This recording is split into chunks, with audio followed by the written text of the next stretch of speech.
from our side. 20 years into this democracy, the debate from our side has never been to negate your pain, nor has it ever been about saying that we want back to where we came from. White people voted for this democracy. No, they didn't. Yes, they did. No, they didn't. Yes, they did. No, they didn't, Sissy. No, they didn't. Yes. A handful. Did you vote ANC in 1994? I'm not talking about the ANC. Please listen. In 1992, white people had a referendum to decide whether they're going to allow the vote. And we gave the vote because we thought that what was happening was wrong. It wasn't yours to give. Do you acknowledge that? It was not your country to take in the first place. But we acknowledge the fact that you are here. We acknowledge that you are here. It wasn't your country to take. Is it your country? It's all of our countries. But acknowledge it's all of ours. It's all of ours. It's all of ours. It's all of my country. That's fine. It's not yours. It's not yours. This is not the place. This is not the place. Sir? It's my country. Yes, sir. This is not the place. It's everyone's country. People wearing this beret are saying we don't belong here. Okay, no one can hear you at this point, so I'd like to actually have a conversation, and I'll ask for tolerance in this room, please. Tolerance. All right, Sinet? What I'm saying is that I don't think the problem is with people on the ground, even the people sitting here. People who govern and politicians are determining the success of what is happening on the ground.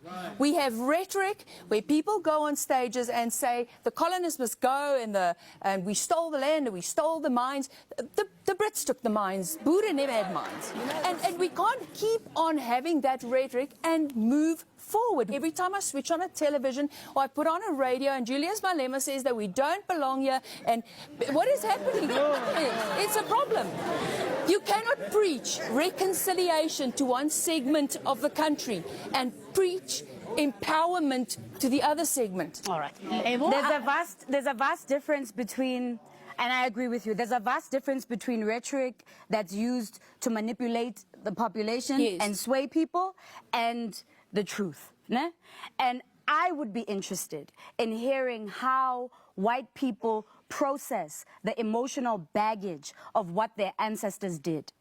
I would be interested in trying to understand what it did to white families. How much silence did white people have to cope with? How did white people build a shield around themselves to be able to deal with the system in which whiteness operated all these years? That's an emotional conversation. That's a delicate conversation. I'd be willing to do the work of trying to unravel that, because right now as a black person, I'm trying to do the work of unraveling my own baggage, my own historical baggage. I think when white people start to do that work, then we'll start to begin the project of trying to understand how all of us belong to this place. But you can't erase history. We can't pretend the violence didn't happen. We can't pretend colonialism didn't happen. We can't pretend people weren't slaves. We can't pretend our people are not poor.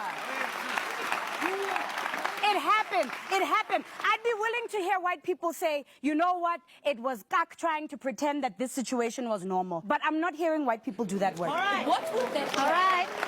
When you return, a poetic moment. Don't go away.